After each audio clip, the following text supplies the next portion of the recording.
Entonces aquí vamos a ver las pruebas especiales de significación para muestras grandes. Habíamos hablado ya desde un principio, cuando empezamos esta parte de inferencia estadística, que siempre dividíamos para muestras grandes y teníamos para muestras pequeñas.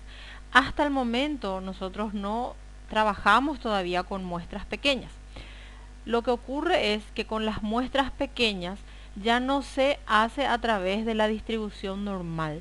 Se utiliza otro tipo de distribución para hacer los cálculos cuando las muestras son pequeñas. Cuando consideramos muestras pequeñas? Consideramos muestras pequeñas cuando dice, por ejemplo, que se tomó una muestra de 5 piezas defectuosas o de 8 alumnos en total. Esas son muestras pequeñas. ¿Y qué ocurre allí? ¿Se puede utilizar todavía la distribución normal? Sí se puede, pero los resultados ya no son muy acertados, ¿verdad? Entonces ya no se acercan mucho a la realidad y ya es difícil poder pasar ese resultado a toda la población. Entonces por ello que cuando hacemos para muestras pequeñas, que vamos a ver también especialmente en los test de hipótesis, vamos a cambiar la distribución que utilizamos, vamos a pasar a utilizar otro tipo. Pero cuando las muestras son grandes, seguimos utilizando la distribución normal. En realidad es una aproximación a la distribución normal lo que hacemos. Por eso es que en las distribuciones muestrales, por ejemplo, decía que es aproximadamente normal, ¿verdad?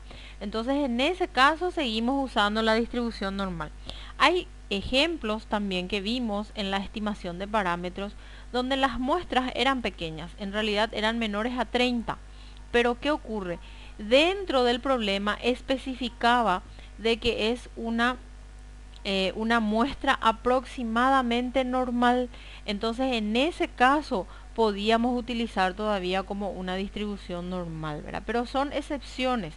Eso no significa que todos los ejercicios van a ser así. Entonces lo que vamos a ver ahora son las pruebas, o sea, los test de hipótesis, los ensayos de hipótesis, pero para muestras grandes. Y en otro apartado, más adelante, vamos a ir trabajando lo que serían para muestras pequeñas. Entonces aquí, como ustedes saben, para las muestras grandes, los estadísticos que manejábamos son la media, la proporción, la diferencia de medias, las diferencias de proporciones, entre otros.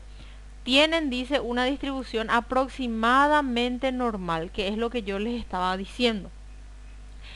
Tanto para hacer estimación de parámetros como también para hacer distribuciones muestrales, estábamos manejando de que son aproximadamente normales, ¿verdad? Por lo tanto, seguimos utilizando la tabla de la distribución normal, perdón, ¿verdad? Y quitamos de ahí los datos que vayamos necesitando. En estas pruebas que nosotros vamos a ver ahora, tenemos que tener que la hipótesis nula, que es h sub 0, siempre va a ser la afirmación de que el parámetro de esa población tiene un valor específico, ¿verdad? Entonces, ¿qué vamos a decir en nuestra hipótesis nula? Por ejemplo, la media es igual a 60. ¿Verdad? Entonces es una afirmación. Podemos decir también, la proporción es igual a 0,6.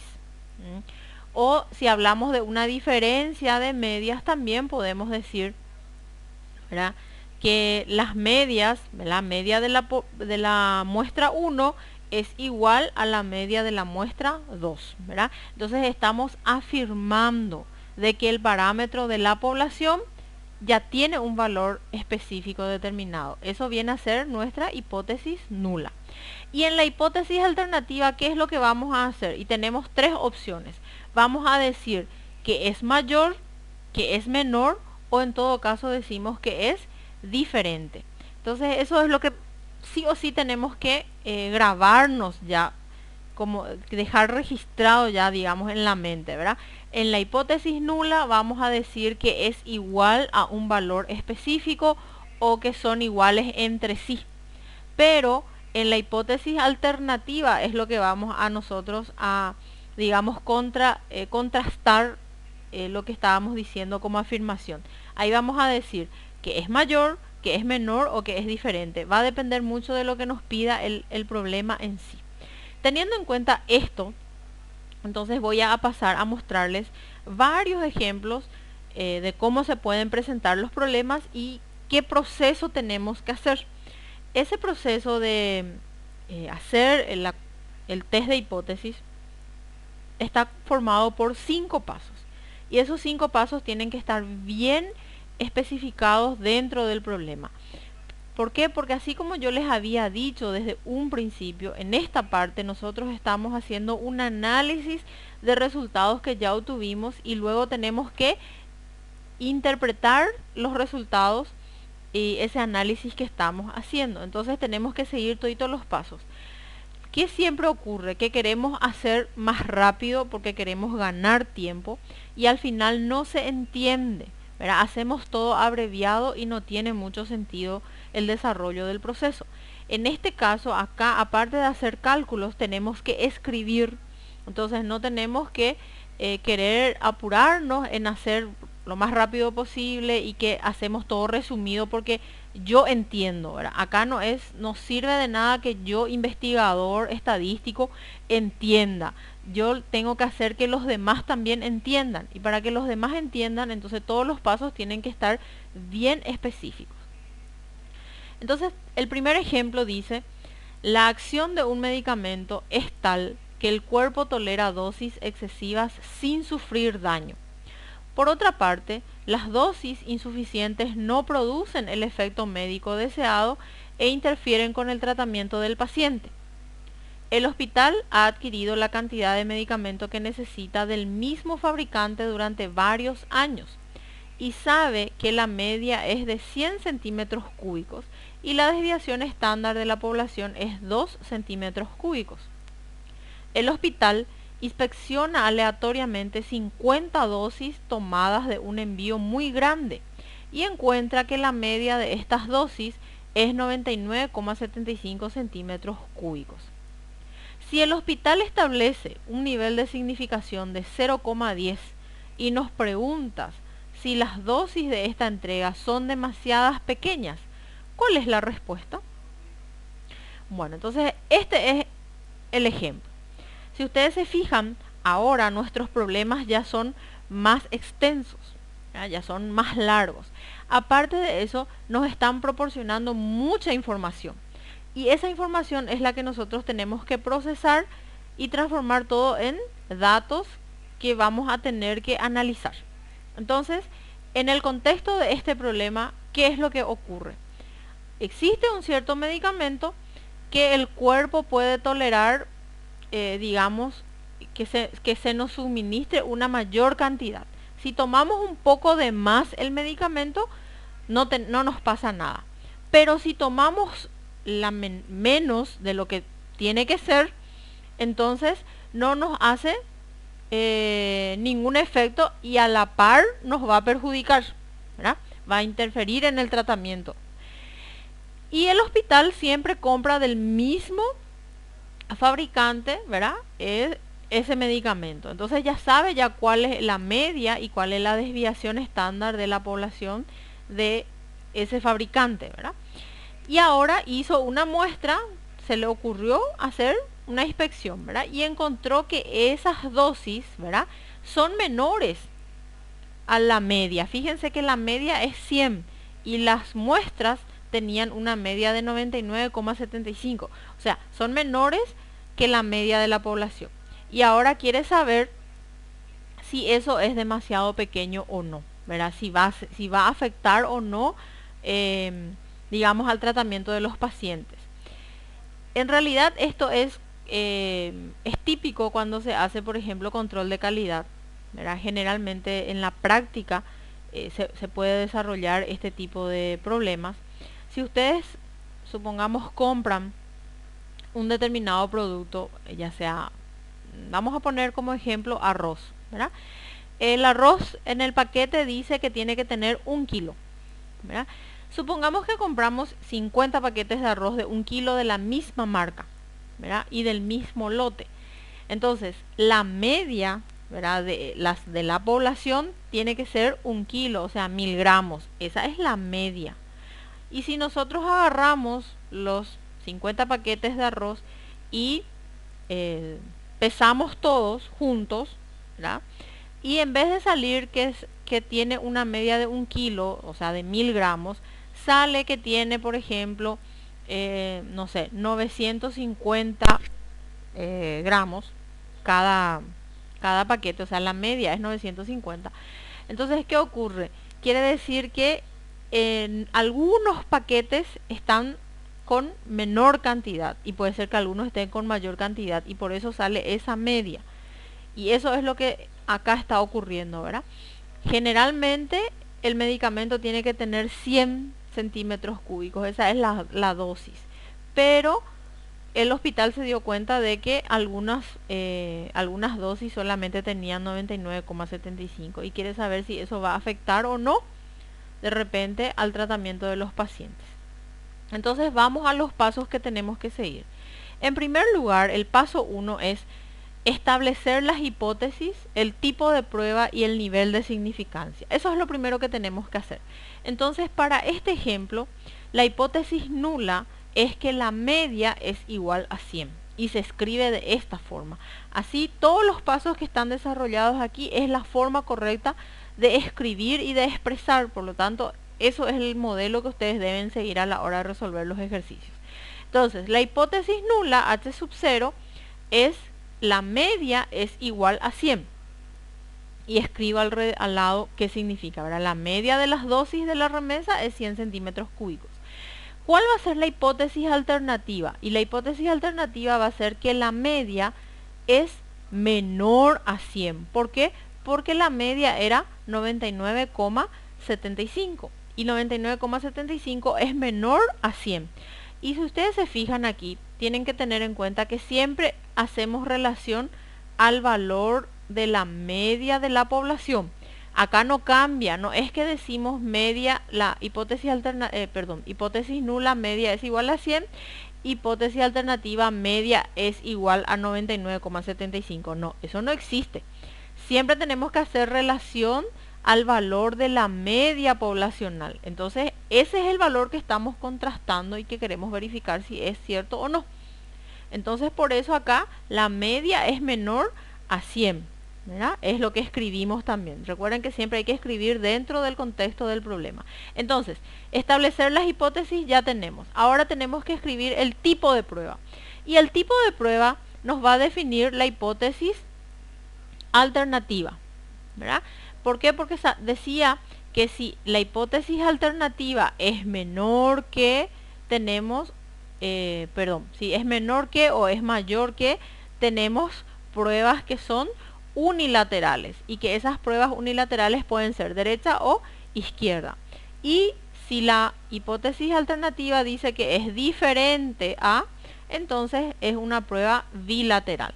Y en este caso dice que es menor que, por lo tanto es una prueba unilateral izquierda, ¿verdad? Es menor que, por lo tanto es unilateral izquierda. Y luego tenemos el nivel de significancia. Y en este caso decía que es 0,10, por lo tanto alfa es igual a 0,10. Ese es el paso 1, establecer las hipótesis, decir qué tipo de prueba es y cuál es el nivel de significancia. Luego tenemos, ¿verdad? El paso 2, ¿verdad? En el paso 2 vamos a seleccionar la distribución apropiada y vamos a hallar el valor crítico de la Z. Ese valor crítico es lo que estaba en esa tabla que ya les había pasado también en otro material, donde decía, dependiendo del nivel de significancia y del tipo de ensayo, del tipo de prueba que tenemos, cuál va a ser el nivel, cuál va a ser el valor crítico. Entonces, la distribución apropiada se refiere a si va a ser una distribución normal o si va a ser otro tipo de distribución. ¿Por qué? Porque más adelante vamos a tener otro tipo de distribuciones. Por el momento solo manejamos la distribución normal. Entonces, en este caso decimos que conocemos la desviación estándar de la población porque es un dato que nos dio el problema y n es mayor que 30. ¿Por qué? Porque dice que tomó 50 muestras. Entonces, n es mayor a 30. Y por eso utilizamos la distribución normal. Y a partir de eso también decimos el valor crítico, ¿verdad? Entonces, de la tabla que teníamos, ¿verdad? El valor crítico de z para una prueba unilateral y para un nivel de significancia de 0,10 es que la z crítica es igual a negativo 1,28. ¿Verdad? Eso sacamos, una vez más les repito, de esa tablita donde teníamos nivel de significancia 0,90, 0,01, perdón, 0,10, 0,01 y 0,05. Entonces, para este caso es una prueba unilateral. Aparte de ser unilateral es izquierda, ¿verdad? Por lo tanto usamos el valor negativo y el nivel de significancia es 0,10. Entonces ya tenemos los dos pasos. En el tercer paso, lo que tenemos que hacer es escribir el criterio de decisión. Y esto es muy importante. ¿Cómo escribimos el criterio de decisión? Vamos a recurrir al gráfico. Entonces acá tenemos que hacer el área, ¿verdad? La campanita de Gauss que nosotros conocemos. ¿Qué es lo que vamos a escribir dentro de este gráfico? En primer lugar colocamos la z crítica, que para nosotros es negativo 1,28 en este caso. Entonces aquí está el valor de la z crítica y marcamos ese punto allí. Entonces, ¿qué ocurre? Todo lo que queda a la izquierda, ¿verdad?, de la z crítica viene a ser la zona de rechazo de nuestra h sub 0. Y todo lo que queda a la derecha, en este caso, viene a ser la zona de aceptación. Recuérdense que cuando hacíamos cálculo de probabilidades utilizando la distribución normal, que fue lo que dimos hasta las distribuciones muestrales, siempre nosotros pintábamos el área que nosotros queríamos calcular. Y en este caso se pinta la zona que es la zona de rechazo. En este caso el rechazo es a la izquierda del valor crítico. Y una vez que tenemos esto, entonces escribimos el criterio de decisión. El criterio de decisión va a ser este, ¿verdad? Si z calculada, que es lo que nosotros vamos a calcular, es mayor o igual que la z crítica, que es negativo 1,28, vamos a aceptar h sub 0. ¿Qué significa eso? Que si el valor de la z calculada cae en todo este espacio que tenemos aquí, en todo esto, entonces nosotros vamos a aceptar h sub 0. Por eso dice que tiene que ser mayor o igual. Si me sale por algún, digamos, por alguna coincidencia de que la z calculada es igual a negativo 1,28, que está aquí justito también donde empieza el punto crítico, voy a seguir aceptando h sub 0. Pero si es menor, me va a salir hacia este lado, ¿verdad? Por ejemplo, z calculada es negativo 1,4, eso ya está hacia este lado y es menor que este valor, negativo 1,4 es menor que negativo 1,28, entonces va a salir hacia acá y voy a rechazar h sub 0. Pero si sale de este lado hacia este lado, entonces voy a aceptar. Ese es el criterio de decisión y tenemos que escribirlo también. Una vez que ya tenemos las hipótesis, tenemos el tipo de prueba, tenemos nivel de significancia, tenemos el criterio de decisión, ahora sí hacemos el cálculo, o sea, tenemos que estandarizar nuestro estadístico muestral. Y aquí es donde entra un poquito la interpretación en sí del problema más que otra cosa, porque acá no hay una fórmula específica. Sí tengo que calcular z. Entonces, ¿cómo voy a hacer para calcular z? Nosotros en distribuciones muestrales habíamos visto que si queremos calcular la distribución muestral de la media, ¿verdad?, teníamos una fórmula para calcular la z.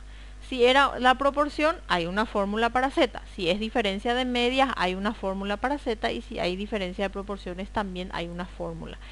Entonces, cualquiera de ellas se puede utilizar aquí para calcular la z. No es que vamos a tener una nueva fórmula para calcular z calculada. No, nosotros lo que vamos a tener ahora son las fórmulas que ya tenemos, que ya vimos, y con esas fórmulas vamos a calcular dependiendo de la situación. Entonces aquí quito los datos, media de la población es 100, la media de la muestra es 99,75 la desviación estándar de la población es 2, el tamaño de la muestra, la n, es igual a 50 y lo que quiero calcular es la z.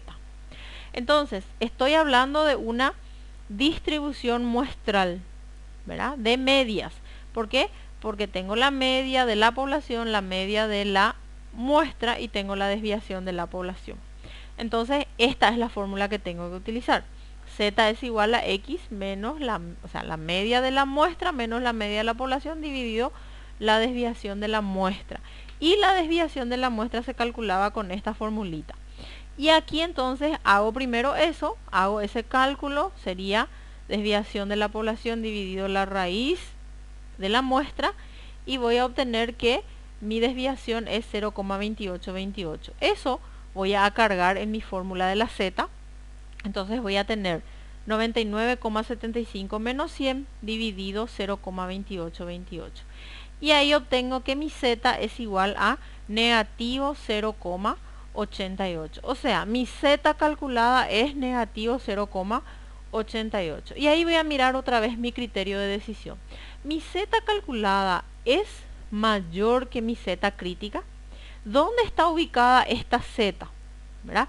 Cuando los números son negativos a veces nos cuesta un poquitito ver cuál es mayor y cuál es menor, ¿verdad? Porque siempre tenemos la idea de que, por ejemplo, 1,28 es mayor que 0,88, pero cuando los números son negativos, esa regla no se cumple, ¿verdad? El número negativo siempre es mayor cuanto más cerca esté del número 0.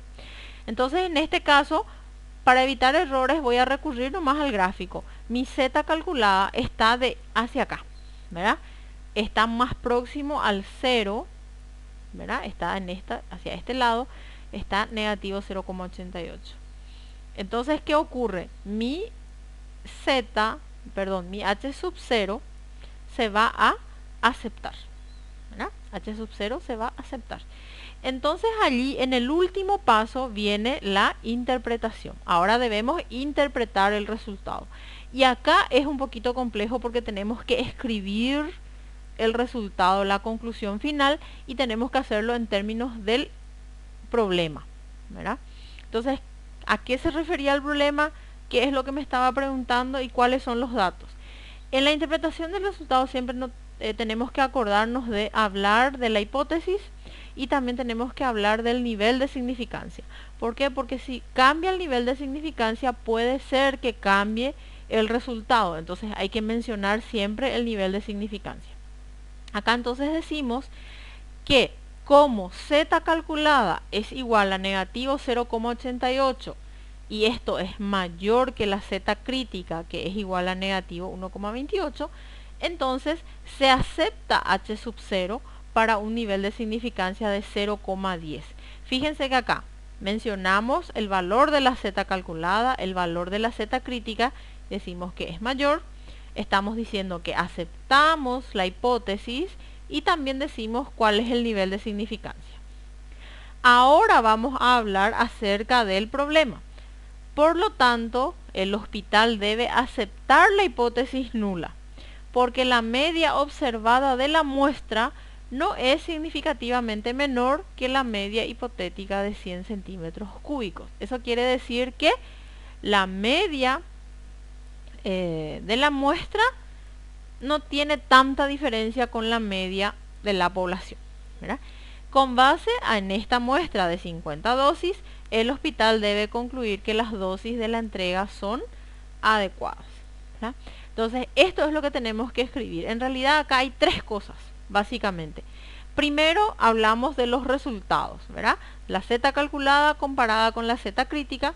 Decimos que si aceptamos o rechazamos la hipótesis nula, siempre hablamos con relación a la hipótesis nula. Nunca mencionamos a la hipótesis alternativa, ¿verdad? Siempre decimos se acepta h sub 0 o se rechaza h sub 0. Luego hablamos del nivel de significancia. Luego decimos el tema del hospital. ¿Por qué? Porque la media de la muestra es igual, diferente, es menor, es mayor, ¿verdad?, que la media de la hipótesis o de la proporción o de la diferencia, ¿verdad? Va a depender mucho del problema y del parámetro. Y por último hablamos del tamaño de la muestra que se tomó, ¿verdad? Y cuál es la conclusión al final. ¿Está? Entonces, en resumen, tenemos 5 pasos. En el paso 1 establecemos las hipótesis, el tipo de prueba y el nivel de significancia. En el paso 2 seleccionamos la distribución apropiada y hallamos el valor crítico. En el paso 3 escribimos el criterio de decisión. En el paso 4 estandarizamos el estadístico muestral y en el paso 5 interpretamos el resultado. Este viene a ser el resumen del cómo desarrollar un ejercicio de test de hipótesis. Entonces, repasando nuevamente. Paso 1, establecer la hipótesis. Decimos, la hipótesis nula es igual a tal cosa, ¿verdad? Y escribimos nuevamente en el contexto del problema. Tenemos la opción para las hipótesis alternativas. La hipótesis alternativa puede decir que es mayor, que es menor o que es diferente, pero siempre en base al parámetro que ya teníamos en la hipótesis nula. El tipo de prueba, en estos casos estamos todavía trabajando con, el tipo de prueba tiene que ser unilateral o bilateral. Y en el caso de que sea unilateral, entonces decimos si es derecha o izquierda, y eso depende de lo que escribamos en la hipótesis alternativa. Y el nivel de significancia, que es el valor de alfa, el problema nos va a dar, ¿verdad? En el paso 2 seleccionamos la distribución y hallamos el valor crítico. La distribución que vamos a utilizar por el momento y para todos los casos que tengamos muestras grandes va a ser la distribución normal. Y el valor crítico sacamos de la tabla dependiendo del valor, del nivel de significancia y del tipo de prueba que estamos utilizando. Luego, para escribir el criterio de decisión, nos basamos en el gráfico de la campana de Gauss y decimos si la z calculada es mayor, es menor, es igual a nuestra z crítica, ¿qué va a ocurrir? Y en el paso 4 es donde más debemos prestar atención, porque ahí es donde vamos a hacer el cálculo. Y ahí, para calcular nuestra z, tenemos que basarnos en las fórmulas que ya manejamos de distribuciones muestrales. Y por último tenemos el paso 5, que es para interpretar el resultado y que tiene que ser dentro del contexto del problema. Para cerrar, entonces, no tenemos que olvidar, muy importante porque es lo que más frecuentemente me van a preguntar, ¿cómo calculamos la z? Utilizando todas las fórmulas de distribuciones muestrales que ya conocemos, y eso va a depender siempre del parámetro que queremos verificar. Si queremos verificar la validez de una proporción, de una media, de una diferencia de medias o de una diferencia de proporciones. ¿Estamos?